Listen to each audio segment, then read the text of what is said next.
ladies and gentlemen, welcome to another edition of the Confusion Thursday Night Hangout. It is indeed a Thursday, because there's a day that ends with Y, but it's not one of the other 6 days of the week. Well, it has a third in it, so... Saturday? Saturday? Something? Sure. Anyways, okay, I give up. Ladies and gentlemen, this is, of course, the Thursday Night Hangout. This is a live show where we try our best to cover the topics most important to you. If, of course, you at any point during the show want to add to the topics or questions of the show, all you got to do is drop it in the chat, and we'll try our best to cover them during the show. If we unfortunately do run out of time, we'll try to add it to the very next show. So here we go. So I have quite a few questions that were asked of me this past week, and so I figured 42. Unfortunately, I don't think any of those are going to work, but we could try. Let's see if 42 applies to any of these. And it's the answer to the universe. What more do you need, sir?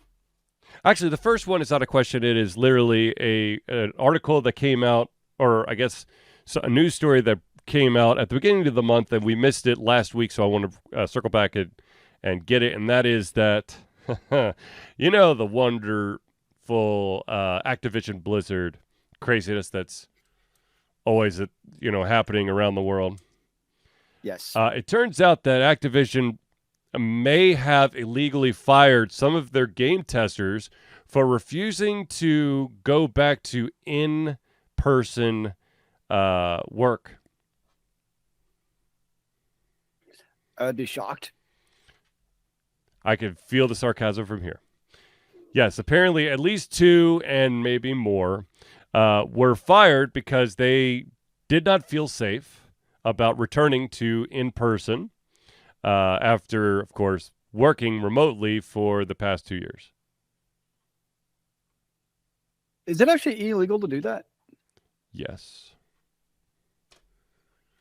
I did not know that. I mean, because tons of people have been let go or fired because of it. At other companies. I think most employers, if the employee doesn't return, they do a severance package. I mean, education doesn't give a shit. Well, yeah, the education's a different thing, but there's tons of companies where their contracts have changed and it's tough cookies. I mean, but I think that's the thing that when they originally became testers, I believe the contract stated remote work, and I think that because they were changing the wording of the contract, that's where they got in trouble. Yeah, I guess the question is do contracts renew?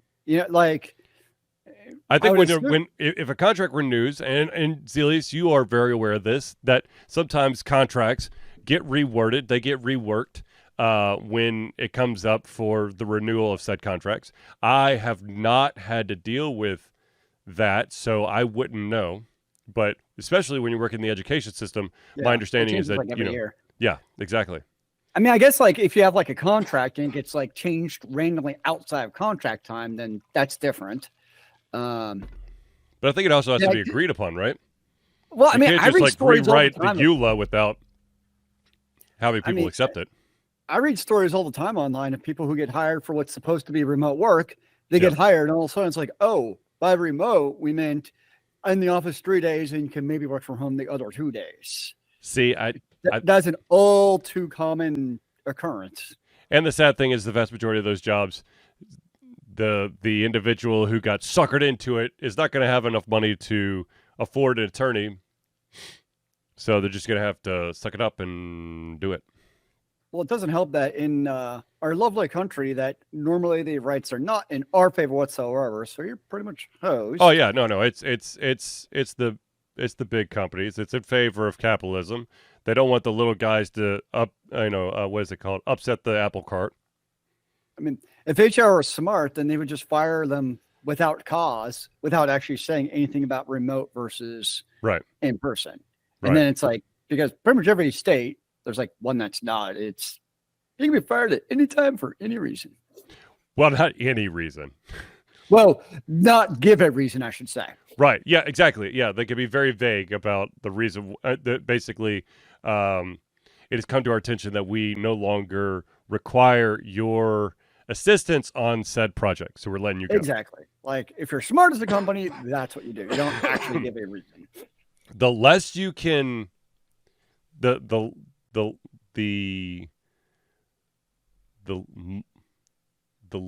oh my gosh, why can't I say this correctly? This is going to come out wrong. The lesser, the fewer facts that you give, concrete facts that you give for the reason why you're terminating a contract, the better it is, because vagueness is a big company's best friend, and that's what they do. They're vague. I mean, well, look at the big tech companies laying off 10,000 people. They're probably not giving reasons. They're just, here you go, see the door. The market is the market is, it's showing a change, and therefore we do not feel safe supporting this large of a employee base. Thank you for your services. I mean, we overhired about 10,000 people. That's just a minor correction we're taking. Yes, we overshot what we thought was going to be required to could make this. Well, actually, no. What happens is, in a lot of things, is you've got a humongous project that is make or break for the company, so they swell the ranks up to make sure that they get that project exactly where it needs to be on the deadline. And once it's there and now they're established, they can get rid of basically a quarter of the people they hired, because now they're good. They've got an established product. Now they all got, a lot of the companies, all they got to do is just do patches and updates. Well, the other reality too is it's also the answering to the Wall Street. Right. When you have a large headcount, regardless of their productivity or how useful they are, you always need to be making more monies, because just X profit is not enough. It has to be X times 2 profit at all times. Times 2, times 4, dude. I was trying to be nice, man. But that is the other reality, is there's always the pressure, regardless of their need, to just fire people to make more monies. Agreed. Yeah, they can't state, I'm sorry, our company wants to turn more of a profit, therefore we're letting you go. Hey, at least to be telling the truth. Yes, but wouldn't that be a breath of fresh air? It'd be like, well, okay, I can't really argue with that one. All right, at least you're being honest. That's different. I'll take that. It hurts, but I understand, especially in a capitalistic society, that's what everyone's trying to do. So, yeah, that sucks balls, but thank you. I mean, infinite growth forever and ever, right? If only that's the way the world worked. Oh. Or, once you have the job, you get to keep it as long as you want it. That'd be nice. Yeah, that would. Yeah, that gets into a whole area of interestingness, because, I mean, if we're going off on that tangent, myself, take my current job. I would think it's something that I could basically do forever and I'd be fine in. But, I'm not going to just start slacking off, even though I know that I'm secure in that job. But the other side of the argument is, which I don't really think is very true, honestly, is if people know that they'll basically have their jobs forever, they're just going to slack off and not really do it. So we always have to be holding people's feet to the fires. No, I understand that. If you're not, if you're not pulling your weight, then by all means, your ass is grass. However, if you're doing what you're asked to do, then, that's what I'm saying. Most adults do what's required of them. You know what I mean? It's right. There's always exceptions. I get that. But for the most part, everyone I've encountered pretty much does what they need to. Yes. It's usually not an issue. Yes. Now, I've definitely dealt with individuals who know how to do exactly what they need to do, and then they lack interpersonal skills and piss off a lot of people. That's a good reason that maybe you need to leave the company. Yeah, that can be tricky. And especially working remote versus in person gives a very different interaction in those regards, for better or for worse. And I don't mean to be mean, but if you've ever gone to a convention, you understand that being virtual and being in person can be very different to interactions between human beings. Oh, yeah. All I'm saying is deodorant. You can smell me through my microphone? That's creepy, yo. No, not you. You're fine. But there are certain individuals at conventions that you're just like, you just want to give them a gift card to like Target or the pharmacy section. Just like, look, man, I'll even give you a how-to video. Please. You know what I just realized? What's that? Ultra Confusion used for conventions. Ultra Confusion deodorant? Yes! Yeah, I mean, like Old Spice is already red, so just slap the sticker on there. Boom. See if I can get a bunch of the demo things and just slap the Ultra Confusion logo on top of it. Every time like people start going to hotels, ask for like a courtesy deodorant from the front desk and just start collecting them. Mm-hmm. And that's what you give out. Hell, do it yourself. Actually, do it to all of the stuff. Every time you know, like all your friends and family go, just have them get all the swag of any like good body stuff. Be the body lotion, the deodorant, doesn't matter what it is. Get shampoo, conditioner, lotion, toothpaste. Give it out to people. Hairnet. Yeah. Ooh. Oh, shower cap. Sorry, shower cap. You might have something there. Sounds like a new micro marketing technique. Yeah. And then on this other side of the hairnet, I have knives. Can I offer you some? Oh, dear God. They're branded, though. So last week, I'm trying to remember what exactly we named the show last week, but everybody has been laughing their ass off. What the hell did I call it? I'm trying to remember. Oh, yes. Verify with VHS cassette was the name of our last episode. And nice. Apparently it's a fan favorite. So it's a hard comeback. It's getting me prepared for Stranger Things season 5. Yeah. All right. So let's get into some of these questions that were asked. Most of them were asked during different live streams I've been doing, as well as some of the some off-air stuff. So the first question that... By the way, I think your cough is contagious. Damn. Sorry, man. It's this.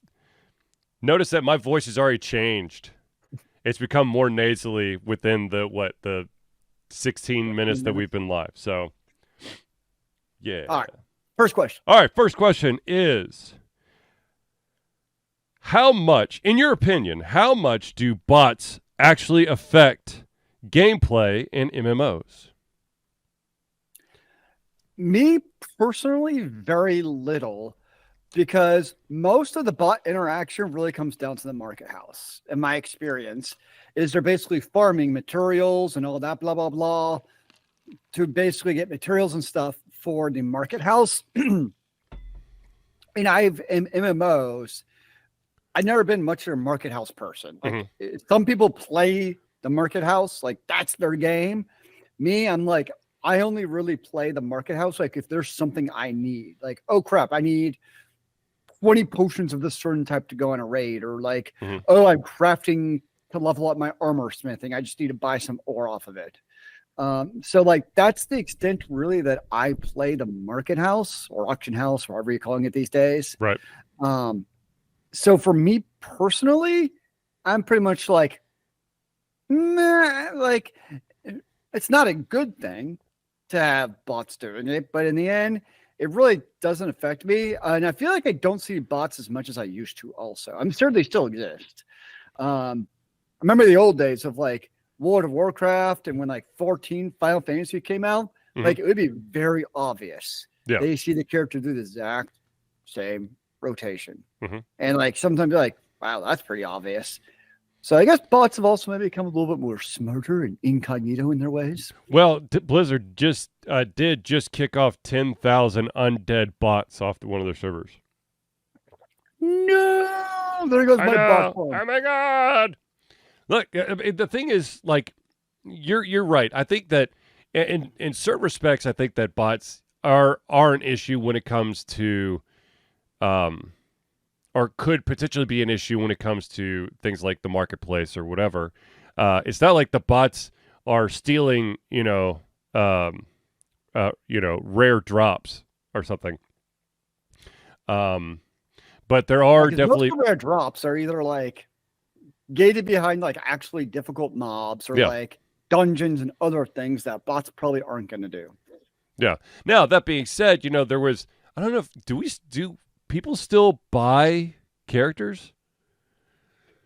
Honestly, I have no idea. Because I mean, like, I understand, like, you basically having a bot that literally does exactly what South Park did in Make Love Not Warcraft, where they're literally just killing boars in the woods for like hours on end to like raise the level. Yep.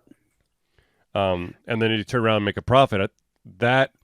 I mean, it was definitely a thing when I was playing. I remember, like you could sell, your level 80, actually, no, sorry, level 60 character geared up and stuff. Yep. And like, it was first take. Yeah, I just took a quick cut. I was just curious, like, World of Warcraft character on eBay, and I don't see anything. Yeah. At least. No, eBay put a stop to that.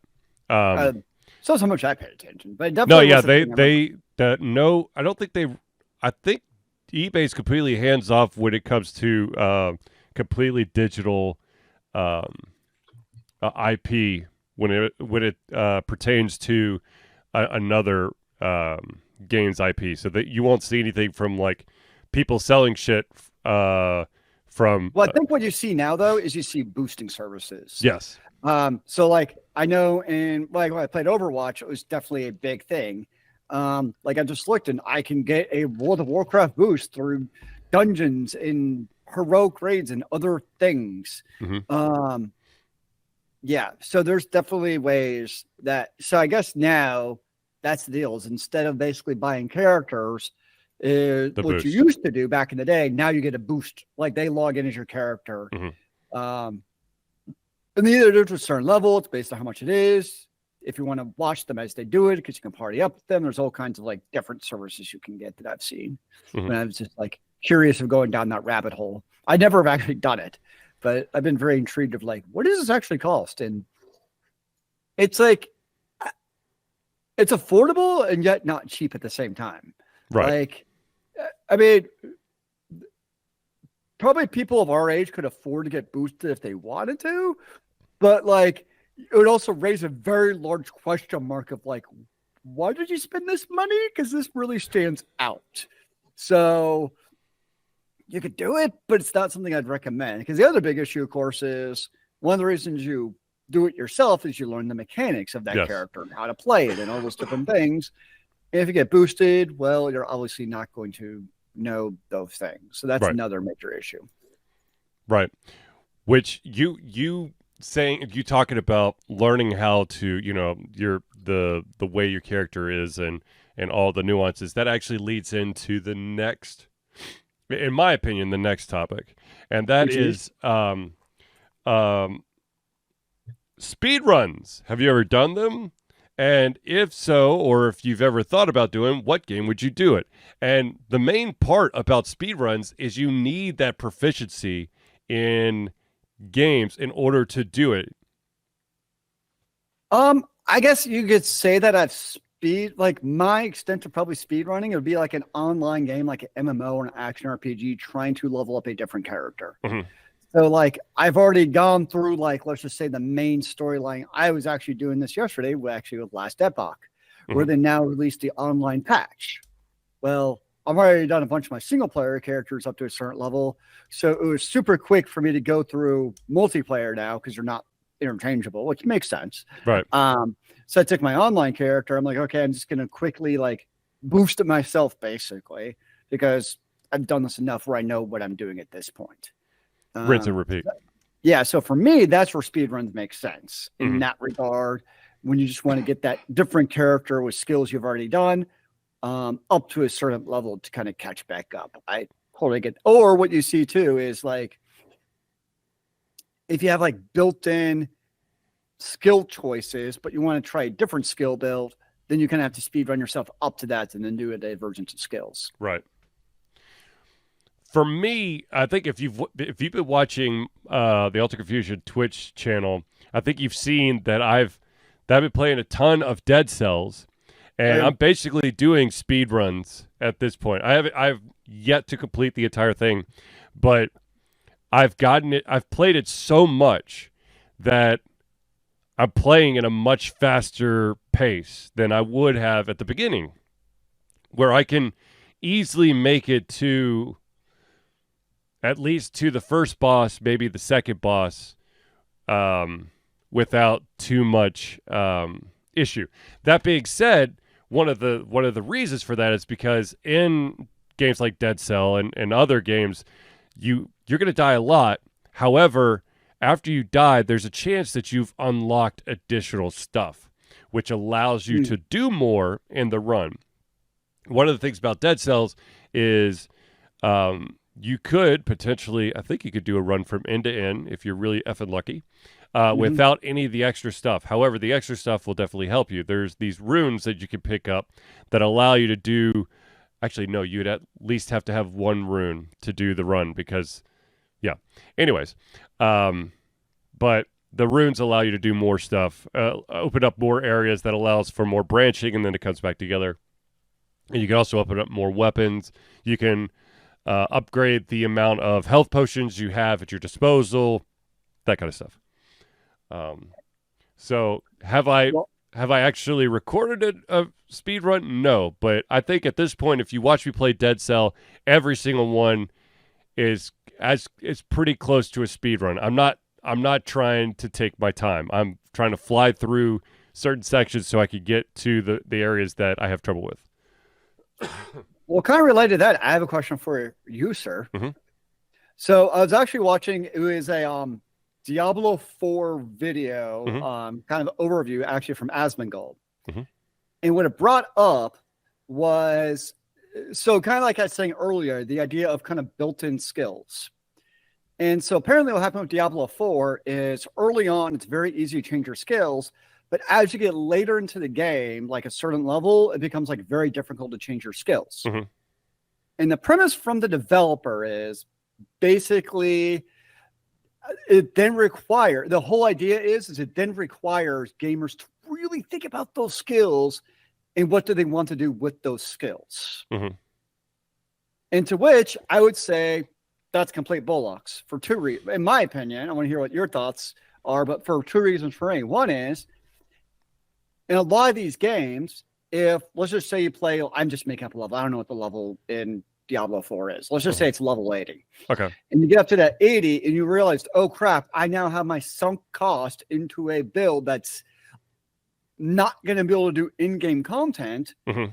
A lot of gamers are just going to say, screwed, I'm done. I'm not going to play anymore because I can't respec at all. Right.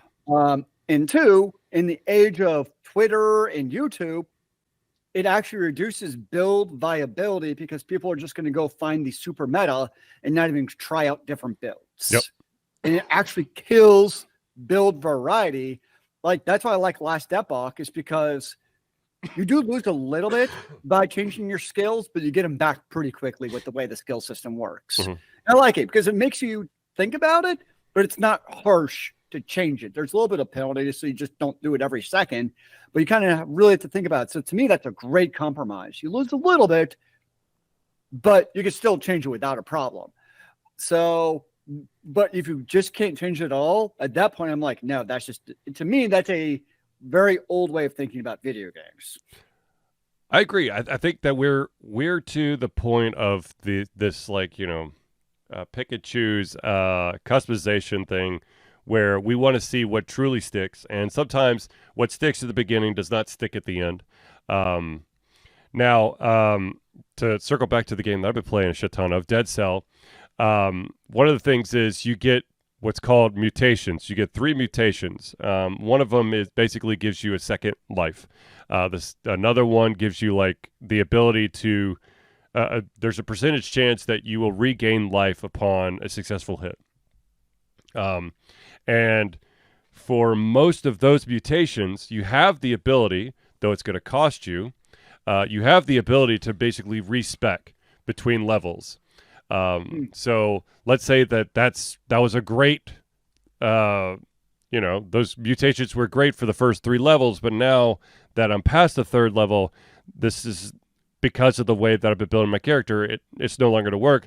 You pay the penalty and you can reset what you have, which I think is, I think that's fine. I mean, if you could pay like a bit of a penalty to like respec, that I'm fine with. Yeah. Like that, I'm like okay with, because again, I think that's kind of the happy middle ground. Yeah. With Dead Cell, you always have two main weapons, and then you have two skills. And as you progress through the game, it's a little like Borderlands in a way, because there's a very good chance you're going to keep like switching stuff out, and so you only have two of each. So you gotta at least think before you go. But at the same time, as you progress through the game, you're going to have a higher level item or skill that's going to possibly pop up randomly for you.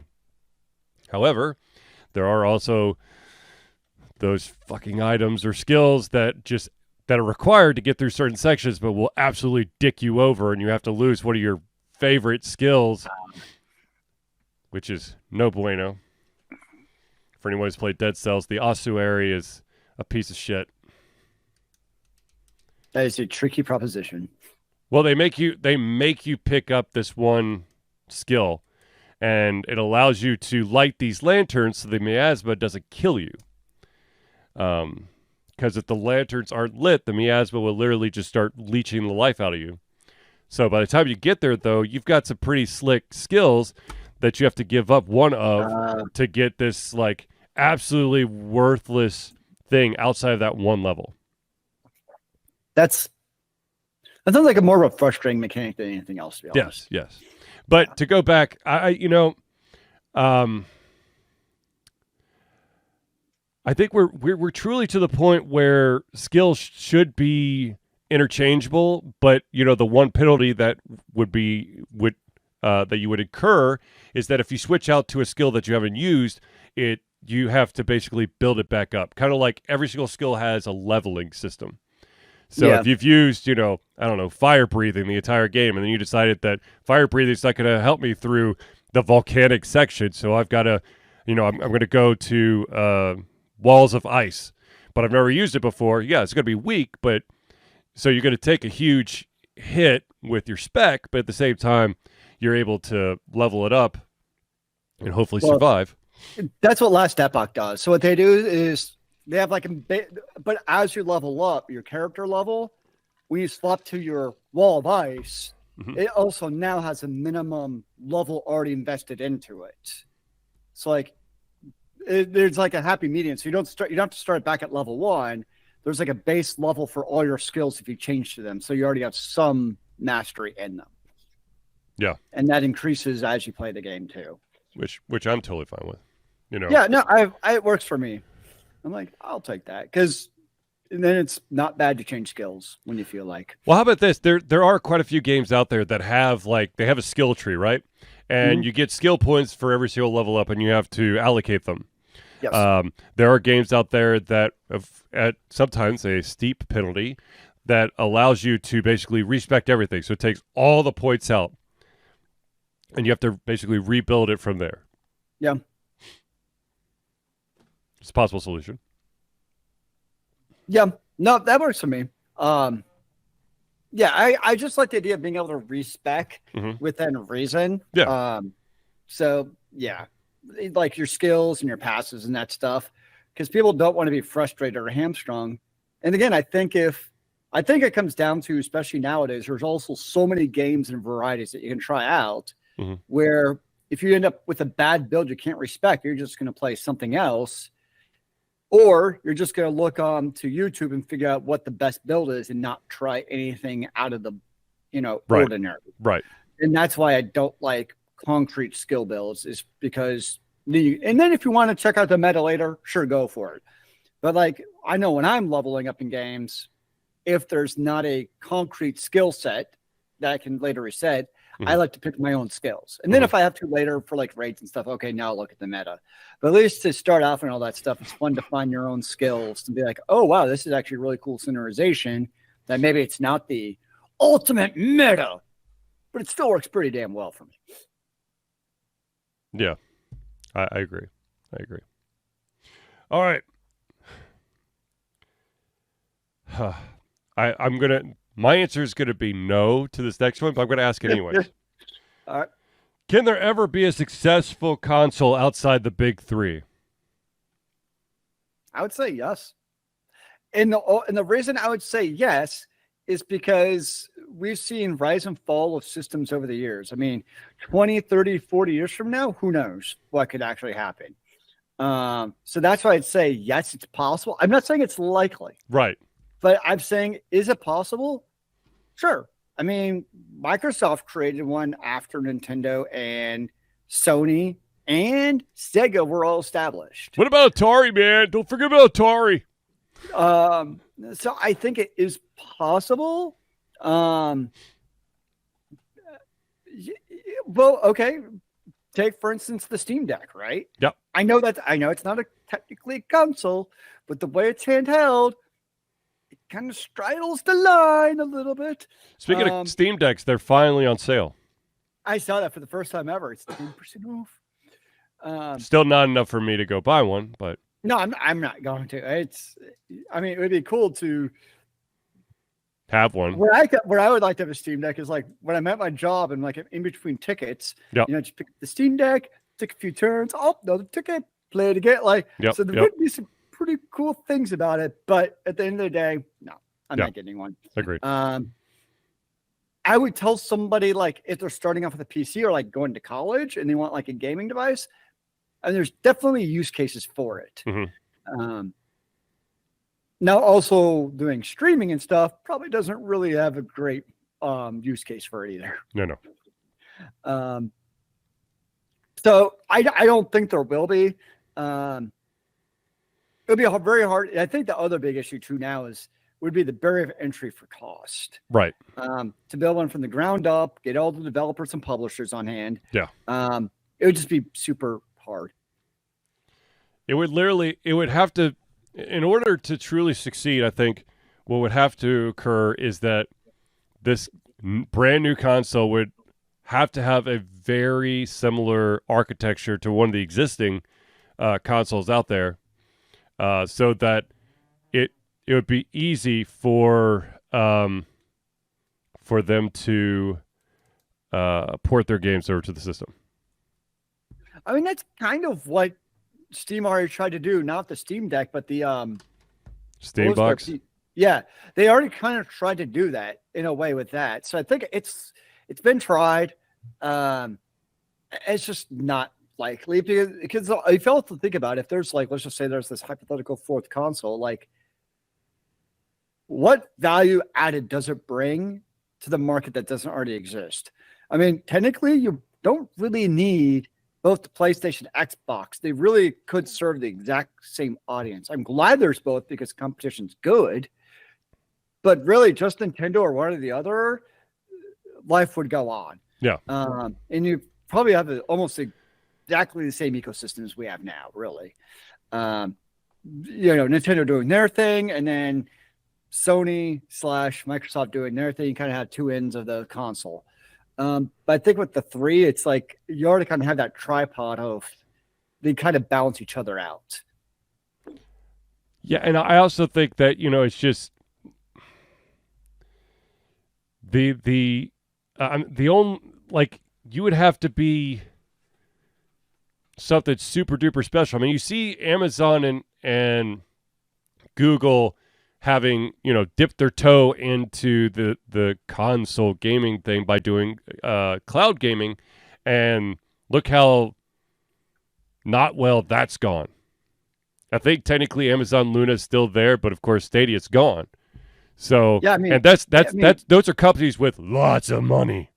Now I could see down the road Apple doing more with the Apple TV and kind of make it into a gaming console. Mm-hmm. That's always a possibility. But again, we're also looking at games that cost more and more money all the time to produce. Well, the other thing is that it would make more sense for Apple than another company, simply because Apple already has platforms where there is a game library. Yeah, and they do have the gaming subscription service. So yeah. I guess in a way, you already kind of have another console out there with the Apple TV. Yeah, I just don't consider it that. No, I don't either. But it's one of those things where like Apple doesn't always know what they want to market their Apple TV as, so they just let it do a little bit of everything. That sounds like Google. I still think if Google had not given up, they could have made the Stadia work. I'm not saying like now. Right. But I still think cloud computing is the future for gaming. And I still think if they'd stuck with it, it would have almost been like the Amazon, where there'd be like the main company behind this service. And when I say Amazon, I mean for home delivery products, like basically Sears would have been. And I think with basically Google and really Amazon both giving up, they basically have let that pass of really what I think eventually is going to be the way of gaming. Is it's all going to be basically remote services for a game at some point. But that infrastructure's got to be there. Yeah, I'm saying I don't know when it's going to be. I mean, if it was, I'd be I'd be a venture capitalist myself. Yeah. But I think at some point it's going to happen. I think it's inevitable, honestly. Yeah. It's inevitable. It's just VR, true VR gaming is inevitable. But we've been saying that since like the early 90s. I have been playing a little bit of the PS5 VR too. It's pretty cool. I don't get motion sickness off of it, which is nice because previous VR products I definitely have. Can you see your feet? Not when I'm in game. Like if I do like the HUD mode where like I see my surroundings, yes, I can see everything. Because I know that a lot of the issues from previous VR projects is when individuals can't really judge like height and depth. That's what makes them a little kooky. Well, I mean, like because when I'm playing, I'm pretty much standing still. Like I'm standing with my joysticks. I don't know what the proper name for them are. My joystick things with my helmet. And I'm kind of standing. My biggest issue is I can't make my damn earbuds stay in. Because it's the 360 sound, which they sound great. But when they're in? Yeah, but my one of them keeps on falling out. And I'm like, it drives me nuts. But no, man, it's cool. I've been playing a lot of Tetris on it. Okay. Sure. It's a very therapeutic, calming game on VR. I know it sounds weird and bizarre. However, I do have one major gripe with the game. What's that? Well, actually, I changed the controls, so it's fine now. But basically, there's no D-pad on your controls. And so when you're controlling the joystick, because you still have to move stuff with your joystick, when you're moving your joystick, like going straight up and down versus left to right just did not feel natural at all. Gotcha. So I was able to change the controls, so it's fine now. But for a while playing it, I'm like, this is really obnoxious because like I try going like over, I go like fast down instead. I'm like, oh, where's my D-pad when I need it? Because that you can feel, but the joystick is just because like you move your hand kind of like that with the thing. Yep. But no, it's cool. It's nice. My next game I'm playing on it, it's going to be actually something you'd probably appreciate would be the Resident Evil game. Nice. Apparently, it scares the shit out of people. I was gonna say a horror game, either Resident Evil or the first Dead Space, since the new Dead Space is out. Is it VR? I don't remember seeing it on the. I don't know if it is VR or not, but it should be if it's not. I don't think, when I was looking, because I was just filtering by VR games, I don't remember seeing Dead Space on it. It should be, damn it. Anyways. Yeah, so that'll be my next game. So if I come whimpering to you, you'll know why. Got it. All right, ladies and gentlemen, let's take a pause real quick to thank the amazing friends of the show. These are the people who help Alta Confusion be the Alta Confusion that you love and adore. So without further ado, let's jump right into it. And let's start off with the Indie Cluster. The Indie Cluster is an organization of independent game developers that want to gain exposure by being involved in the community. They collectively journey to popular conferences as a traveling booth to help gain attention for their games. They make partnerships in local communities to bring games to the mainstream mindset. They highlight local, unusual, and rare concepts to challenge the paradigm of the common. They also host events to teach kids and minority groups about game development to hopefully one day enter the industry themselves. For more information, go to indiecluster.com. The next shout-out we got to give to is... the next shout-out we have to give is to Noodle Boy Media. Founded in 2015 by Andrew Tran, Noodle Boy Media, previously WhackKid47 Media, is your choice for professional photo shoots and panel recordings at conventions. They pride themselves in providing a high level of professionalism, top-notch experiences, and quality services. If you want more information and to view their full list of services, check out facebook.com/noodleboymedia. I will warn you, though, since he is currently in transition from being in Charleston, South Carolina to the state of Utah, that his schedule is probably a little bit filled right now. Yep. Yeah, moving cross country like that will definitely fill up your bucket of time. Indeed.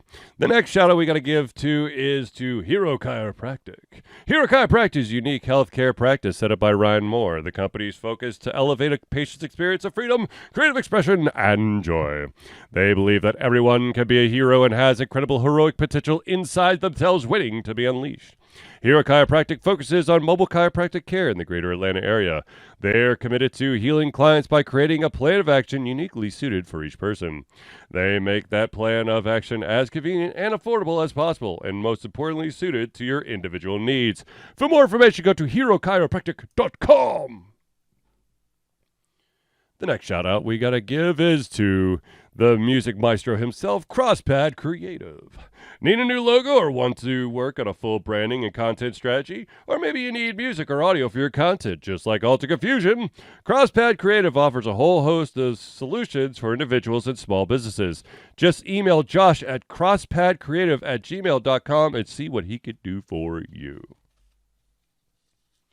The final shout out we got to give is to the OG, the original patron of Alta Confusion. That, of course, is Agile Axiom.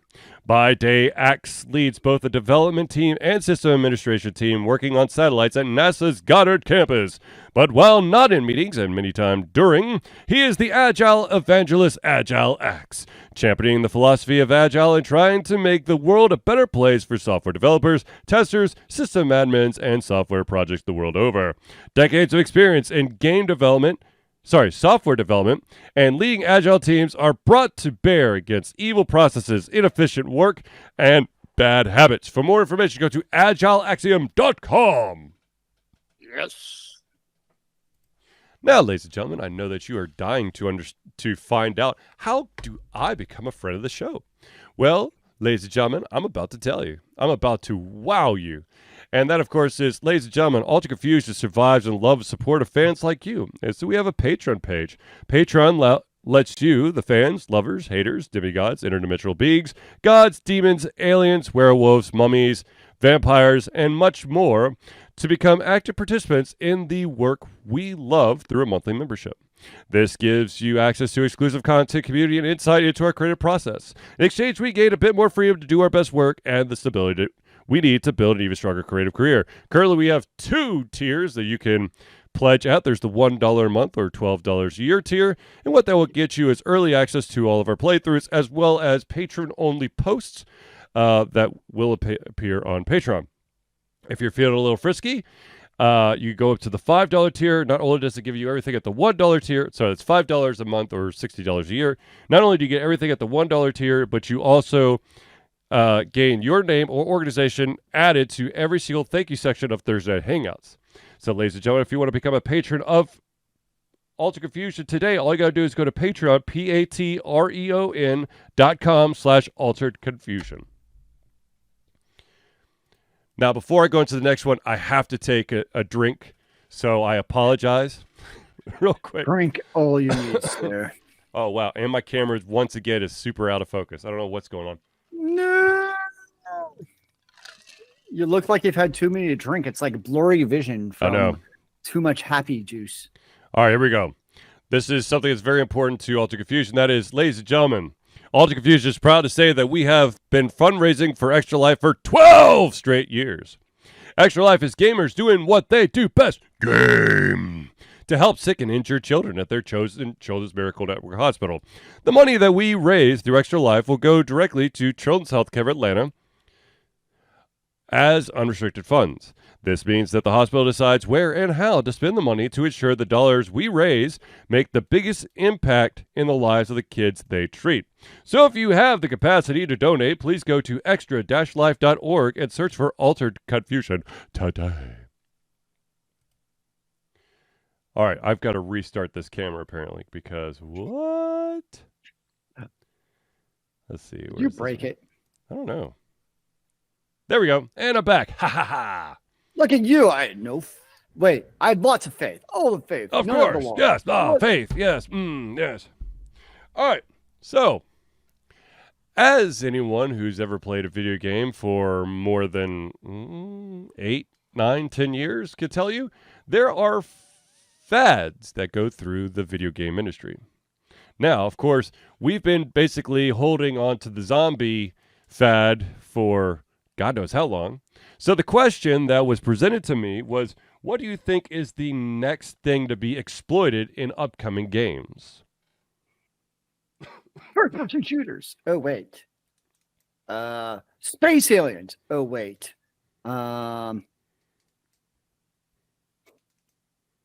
Emo anime characters. Oh, wait.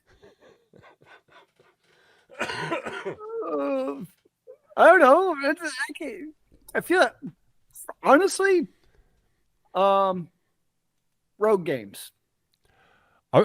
If I have to go, yeah, I think rogue games. Actually, to be honest with you, I think if we're going to go genre, I would say collectible card rogue game. Oh, where the rogue game is dependent on the cards that you collect during gameplay. I would say you're definitely right. Yes. Now, which, I mean, it makes sense if you're especially a smaller developer. It gives you a lot of potential replayability without having to necessarily create new content, because the content's all locked behind the whole point of being replayability. Yep. So I get why it's a thing. As you know, it's not necessarily my genre, but I understand why people like it a lot. If I had to go with like thematically, I would say, I don't know why I want to say this, but I want to say that dinosaurs are going to make a comeback. Dinosaurs? Yeah. I think that you're going to see more dino-based games. That Ark game. Well, you got the Ark game. Yep. And then you have all the Monster Hunter games. You got that new movie with, oh, crap, what's his name? The guy who plays Kylo Ren in Star Wars. Oh, I know who you're talking about, yeah. Yeah, he's making, what was the name of the movie? Like, oh shit, I can't remember what it is. Adam Driver is the actor. And it's like this movie where it's a futuristic thing, but somehow they end up on a planet that's ruled by dinosaurs. So it's like him with like futuristic weapons trying to save his family from dinosaurs. So yeah, that would be the next big theme. It's going to be dinosaurs. It's going to be It's going to be time traveling humans who have to deal with a dinosaur outbreak. The Land Before Time? Yeah, but there are no humans in the Land Before Time. Oh. There were in my version. I don't know what version you're watching. You just got to use your imagination, man. It's all the voices in my head. Oh, well, the voices in your head, that's something different. Uh-huh. And that's why I'm always right, because of the voices in my head. Well, one of the voices is always right. Doesn't have to be yours. No, my voice is always right in my head. You can't claim all the voices in your head. Whose voices would they be if they're not my voices in my head? I'm very confused now. There's hidden characters in your head. Yeah, but they're still my hidden characters. I just don't know that they exist. They're locked behind. I don't know. Maybe maybe a third-party hacker added that voice into your head. Ooh. I mean, I guess if there was a third-party voice in my head, how would I know if it's actually my voice or this third-party voice making it happen, trying to make me believe it's my voice? Exactly. Ooh. Make your head hurt now, huh? That's what the voices in my head tell me. Yeah. Well, there you go. There was a bit of news that came out today, and that is the CEO of Twitch has resigned. Oh, after how many years? 16 years. I mean, they've made quite the impression over 16 years. I mean, obviously they have their hiccups along the way, but they are the leader in video game streaming, for better or for worse. Yep. I mean, they obviously have done very well under the stewardship, and now who knows where Amazon will take it in years to come. Yes. Now, of course, the reason why he is stepping away, which I don't know if this is the actual reason, but this is a pretty good reason coming from having gone through this as well. One of his main factors is that he recently became a father for the very first time, and he wants to put more focus on his family. That's a very solid reason, and I would also say maybe this is a bit cynical, but being the CEO of Twitch, he probably is financial well enough where he never actually has to work again. No, absolutely, yeah. I mean, there's a bunch of professional athletes that once they become a family man, they don't have,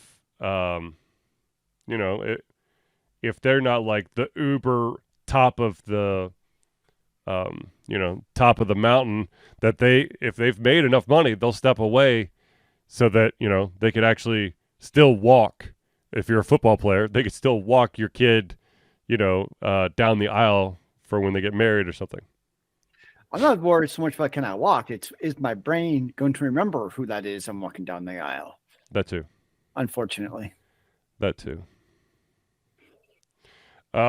So I will fully admit that I took the plunge and I bought Hogwarts Legacy. Plunge?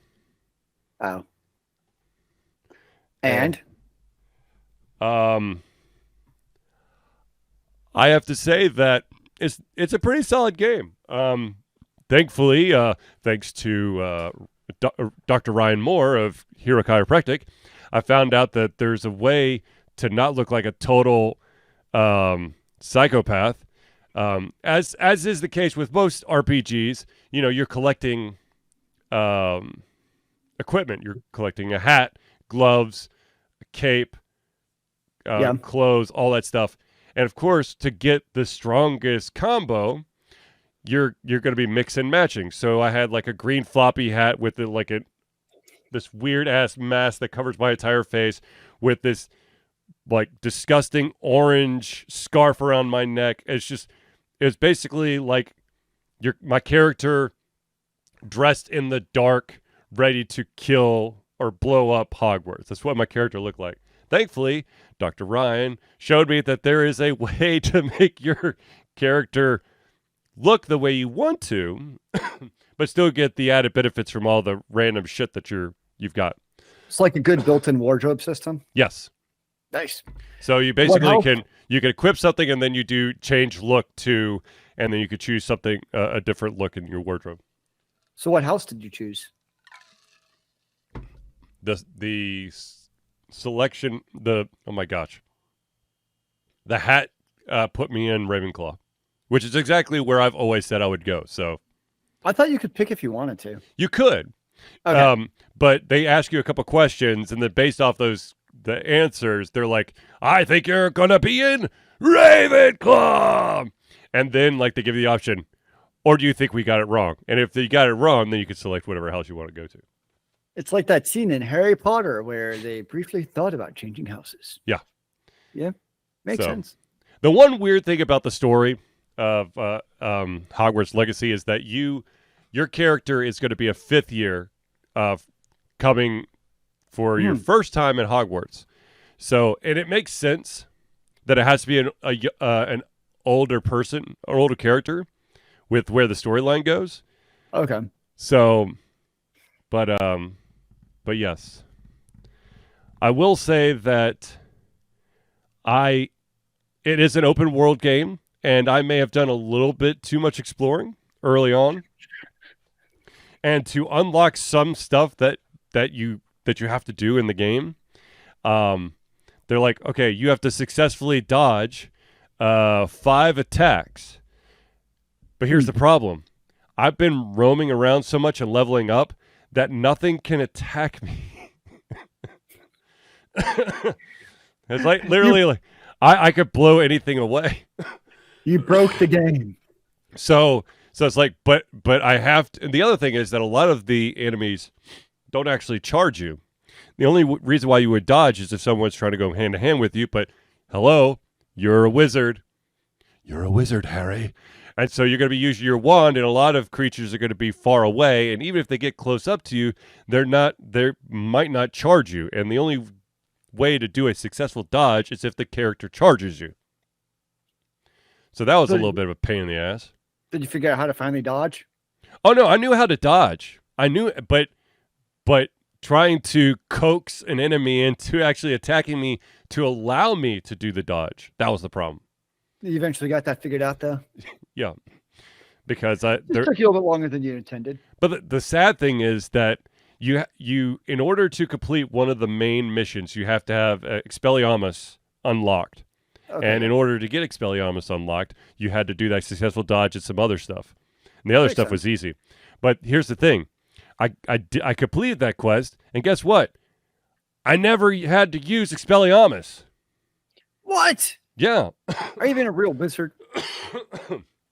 I mean, I've got it unlocked. I've got a shit ton of spells unlocked. And once you've completed that one, thank God, you have the ability to have more than just the 4 hot buttons, because you're going to be you're going to be playing with the controller, most likely. So you have your A, B, X, Y, and at the beginning of the game, you're going to have you'll start opening up spells, and then you'll just add it to the wheel.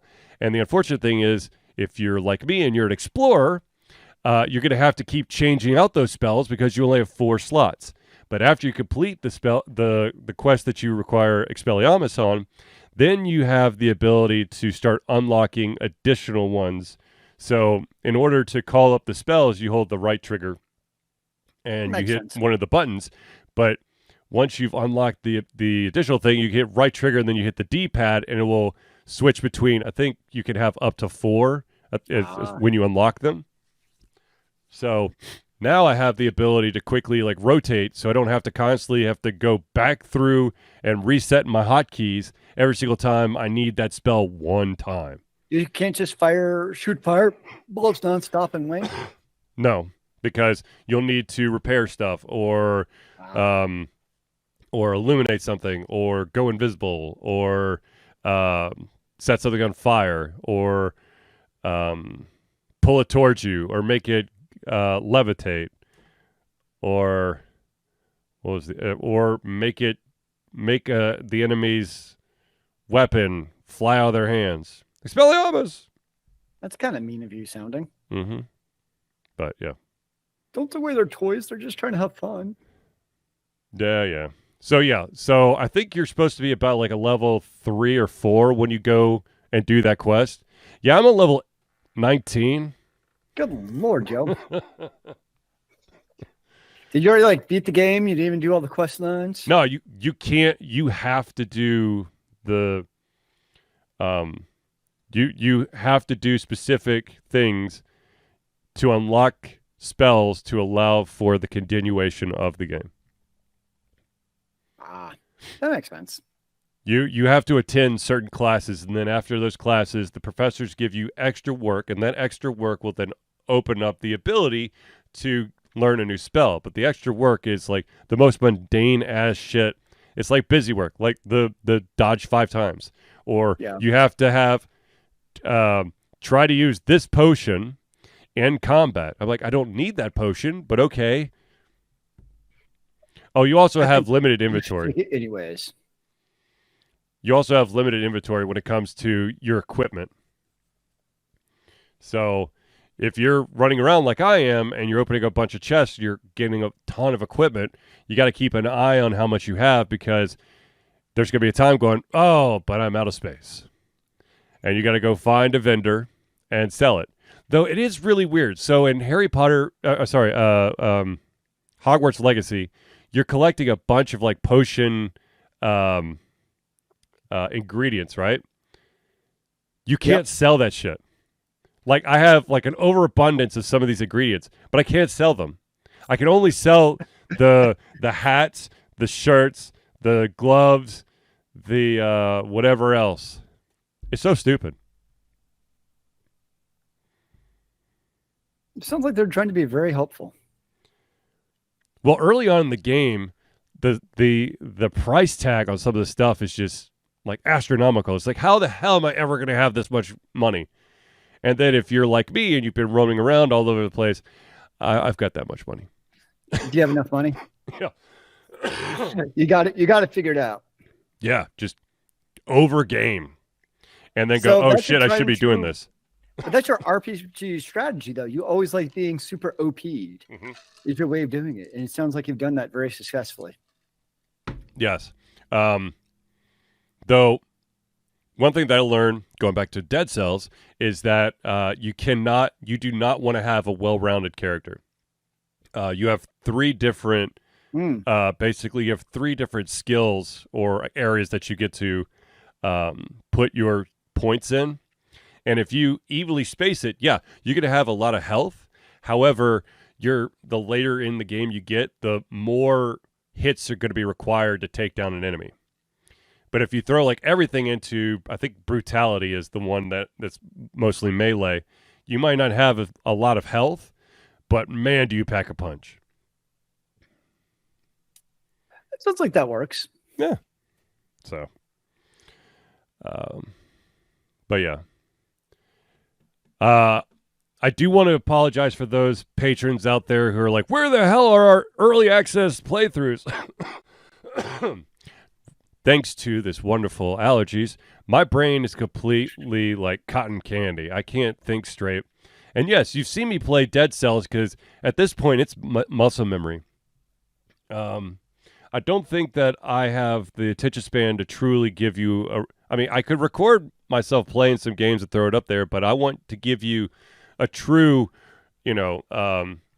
playthrough experience where you actually get to hear some of my inner thoughts as I try to do it and not me basically drooling on the mic because my brain's gone again.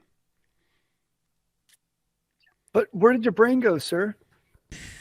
It ran away when when Mother Nature decided to kick me in the nuts over and over and over again. That's not cool, man. It's not because I really want to write the review for Kenna Bridge of Spirits because it's a great game and I want people to check it out. But literally, I can't get past the second sentence without me going, words no good. So I apologize. Where did the words go? I'll fix it. I think you're losing your words in your cough, sir. Yeah, yep. All my words are getting lost with every single cough. You should have heard me at the beginning of the week. It was much worse than this. But see, this frozen weather, it's helped to clear things out, right? No. It's the added wonders of nose spray. Of what? Nose spray. Ah, there you go. So, anyways, ladies and gentlemen, before we go into any more of Charlie's personal hygiene and drug regimen, I think we've reached the end of our show. So, ladies and gentlemen, I want to thank everyone for tuning into the Ultra Confusion Thursday Night Hangout. For myself, Charlie, and Zealeus, it's been a pleasure giving you to cover our heads, our mouths, and, of course, our hearts. We'll be back soon with another Ultra Confusion Thursday Night Hangout. Remember, kids, keep on gaming in the free world. Amen to that, brother.